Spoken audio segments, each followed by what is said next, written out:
이 말씀의 제목을 따라합니다. 감사와 소망의 성찬.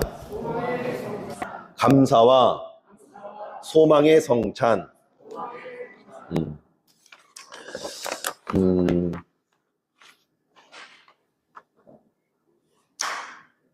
풍성한 가을. 원래는 이 11월 아마 다음 주가 될까 다다음 주가 될지 모르겠는데, 끝나고 나면 여기 앞에 은행나무가 잎을 교회 문을 쫙 이렇게 덮는 그 사진이 있어요. 아마 여러분 이제 우리가 다 쓸어내니까 못 보시지만, 막 은행나무 노란 잎으로 딱 덮을 때는 참 뭐라고 해야 되나, 꽃길 같아요, 꽃길. 네. 가을 하면 풍성한 결실을 맺는 열매의 계절이라고 우리는 생각을 하죠. 이 풍성한 가을의 계절에 이제 다음 주가 추수감사주일인데, 감사로 예배하기 전에 성찬을 갖는 것. 사실은 우리 대한민국 그 초대 교회에서는 매주 성찬을 했어요. 사실은 매주 예배 때마다 성찬을 했어요. 지금이야 이렇게 또 편리를 위해서 다 떡을 잘라주지만, 옛날에는 이제 누룩 없는 떡을 만들어서 뜯어 먹었어요. 마치 주님의 살을 뜯어 먹듯이. 지금도 2007년인가요? 제가 호주에 있을 때 이제 호주에 있는 교회에서, 현지 교회에서 예배를 드렸는데, 거기는 실제로 지금도 빵을 이렇게 뜯어서 직접 뜯어서 이렇게 분병을 하더라고요. 다 성도들이 나와가지고. 성찬의 의미를 살리는 데 있어서는 의미가 있다고 봐요. 그것도 형식적인 부분이지만, 주님의 살을 떼어 먹는 것처럼, 주님의 살을 내가 내 야의 양식으로, 영적인 생명의 양식으로 삼는 것처럼 그렇게 성찬을 나누기도 합니다. 그래서 이 성찬에서 첫 번째 떡의 의미는 우리를 위해서 찢기신 예수님의 살, 주님의 몸을 상징하잖아요. 주님의 살을 우리가 먹음으로써 마치 여름 내, 봄부터 시작해서, 파종부터 시작해서 여름, 가을, 이 결실을 맺기까지 무수한 땀과 수고와 눈물이 들어가잖아요. 그죠? 무수한 땀과 눈물과 희생의 헌신이 투자되어져야 비로소 열매를 맺는 것처럼, 우리 육신의 양식은 그래요. 근데 우리 영적인 양식, 영원한 생명, 이 구원의 문제는 이 예수님의 희생의 죽으심으로 통해서 우리에게 구원의 열매로, 죄 용서의 열매로, 생명의 열매로 나타나게 되는 줄 믿습니다. 그래서 우리가 성찬에 떡을 뗄 때마다 먼저 하나님 앞에 기억해야 할 것은 감사하는 마음이에요. 누가 내 살을 줄 수 있겠습니까? 누가 내 몸을 내어줄 수 있겠습니까? 내 생명을 내어줄 수 있겠습니까? 우리 인간은요, 얼마나 죄성이 강한지, 조금만 자기한테 불리하면요, 거짓말해요. 그래야 명분이 생기거든.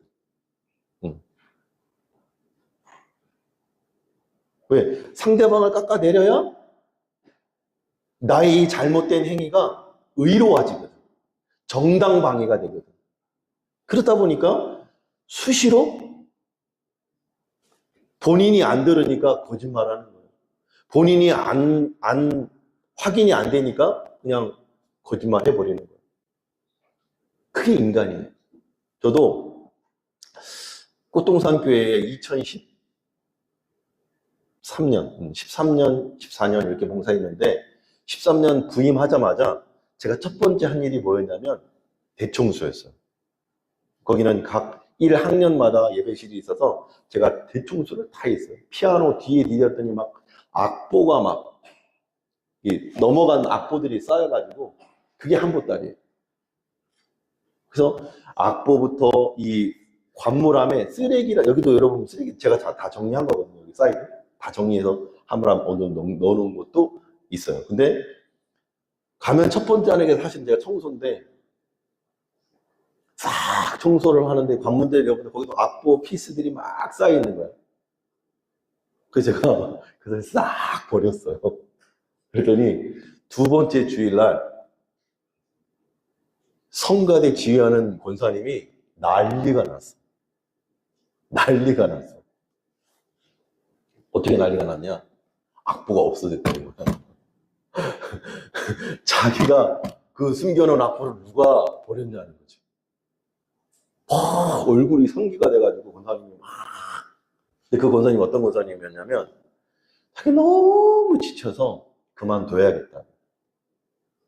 제가 부임하자마자 교사가 1부에 한 15명, 2부에 한 25명, 3부에 한 15명 정도 있었거든요. 거기는 한 학년, 4학년만 1, 2, 3부 예배를 드려요. 어른과 똑같이. 근데 3부의 그 권사님이 을 포함해서 한 절반 정도가 다 그만두겠다는 거예요. 내가 부임한 지 첫 주인데. 그때 권사님들, 선생님들 다 모아놓고 얘기를 했죠. 아니, 선생님들, 제가 온 지 지금 이제 한 주 됐는데 다 그만두고 가버린다고 하면 이 영혼들은 어떻게 합니까? 제가 이 아이들 아직 파악도 안 됐고, 선생님들이 누군지, 청년부의 봉사자가 누구인지 내가 알지도 못하는데, 어디서 제 본 교회 같으면요, 내가 다 땡겨가지고, 그만둬. 그리고, 다른, 일꾼들을 뽑아오겠지만, 오자마자 그만둔다 그러면 내가 어떻게 합니까? 한 달만 저랑 같이 예배합시다. 한 달만 저를 믿고 지켜주십시다. 한 달 약속을 받은 권사님. 근데 2주째 내가 청소하느라고 악보를 싹 없애버렸어요. 어떻게?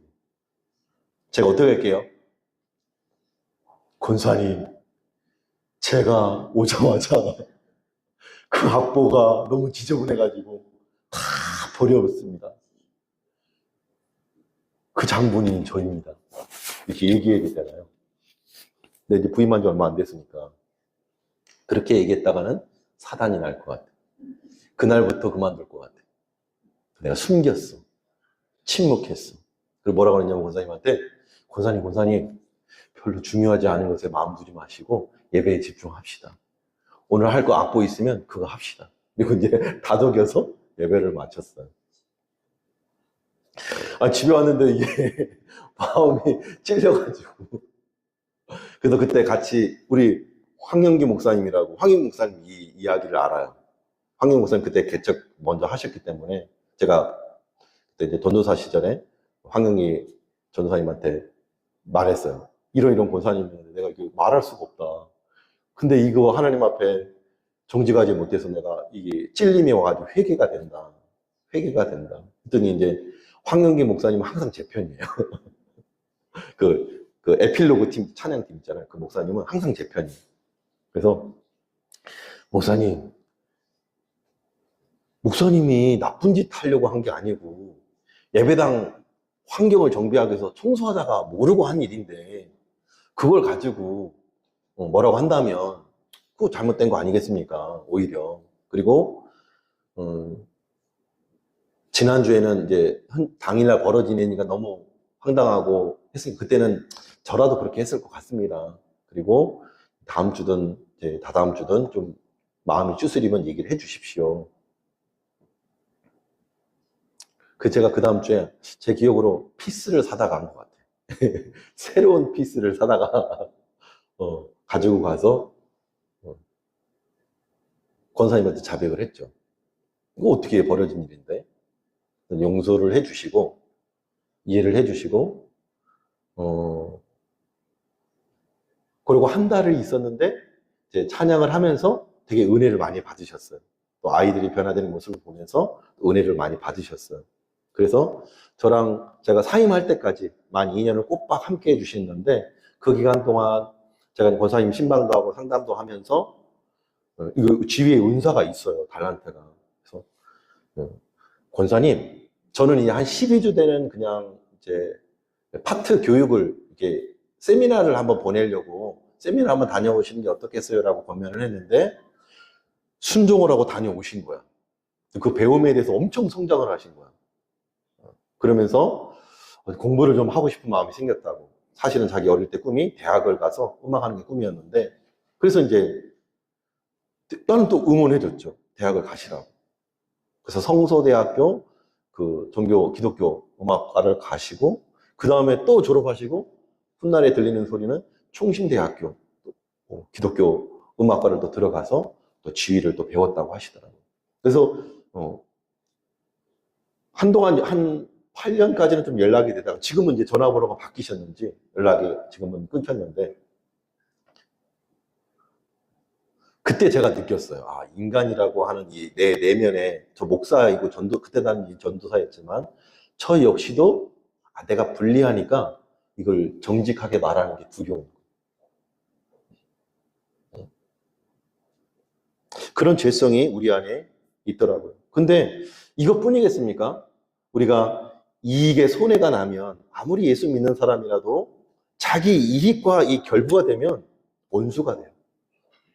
가족도 마찬가지예요. 가족이라도 자기 이익이랑 결부가 되면 원수가 되는 게 이 땅에 육신을 가진 우리 인간들의 한계더라고요. 그런 인간, 죄인된 인간을 위해서 주님이 우리의 죄를 용서해 주기 위해 어떤 우리의 죄를 대신해서 십자가에 죽으셨다는 거예요. 죄의 삭은 사망이고 피 흘림이 없이는 사함이 없는데, 그렇다면 우리 모두가 우리의 죄를 씻기 위해서 날마다 죽어야 되고 날마다 피 흘려야 되는 거예요. 근데 우리 목숨이 여러 개가 아니잖아요. 그래서 대신 동물 위에 자기의 죄를 안수하고 피 흘리는 제사를 날마다 드려야 되는 거예요. 그러나 예수님이 이 땅에 오심으로 우리는 더 이상 피의 제사를 드릴 거예요. 우리의 행위가 아니라 오직 예수 그리스도의 보혈의 공로로 죄 씻음을 받고 구원함을 얻는 거예요. 그래서 우리는 이 주님의 떡을 대할 때마다 우리 마음 가운데 어떤 마음이 있어야 되냐면 감사의 마음. 아멘. 감사의 마음이 회복될 수 있기를 주님으로 축복합니다. 왜요? 이 주님의 희생의 죽음이 아니면 우리는 영원한 지옥 심판인데, 주님이 우리를 대신해서 십자가에 죽어주심으로 영원한 생명을 주셨습니다. 지금 우리 눈에 보이지 않을지 모르겠지만 우리는 소망할 수 있어야 되는 거예요. 한번 읽어볼까요? 다시 한번.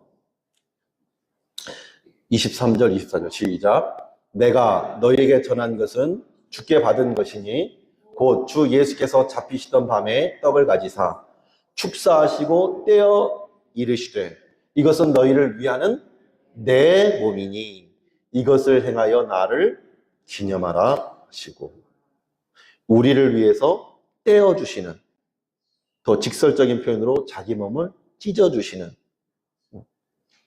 누구를 위한? 너희를 위한, 나를 위한 주님의 몸이라는 사실을 기억할 수 있길 축복합니다. 오늘 주님의 떡을 나눌 때 주님의 살을 대하는 것처럼 받아야 된다는 거예요.